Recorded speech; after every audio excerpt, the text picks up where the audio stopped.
এবার বাংলাদেশে ভারতের পুশিনের বিরোধিতা করলেন খোদ পশ্চিমবঙ্গের মুখ্যমন্ত্রী মমতা বন্দ্যোপাধ্যায়। বাংলায় কথা বললেই বাংলাদেশি আখ্যা দিয়ে ভারতীয়দের বাংলাদেশে পাঠিয়ে দেওয়া হচ্ছে বলে অভিযোগ করেছেন তিনি। সম্প্রতি বিধানসভায় দেওয়া এক বক্তব্যে তিনি ভারতের ক্ষমতাসীন বিজেপি সরকারকে এজন্য দায়ী করেন।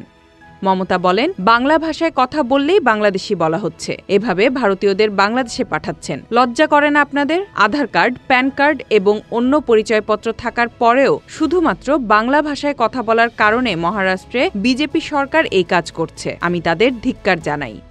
সম্প্রতি ভারত থেকে সীমান্তে পুশিন উল্লেখযোগ্য হারে বৃদ্ধি পেয়েছে। বিজিবির হিসাবে গত ৭ মে থেকে ৩ জুন পর্যন্ত পুশিন করা হয়েছে ১,২৪৪ জনকে। দুই দেশের সীমান্ত বাহিনীর বৈঠক এবং কূটনৈতিক তৎপরতার পরও তা বন্ধ হয়নি।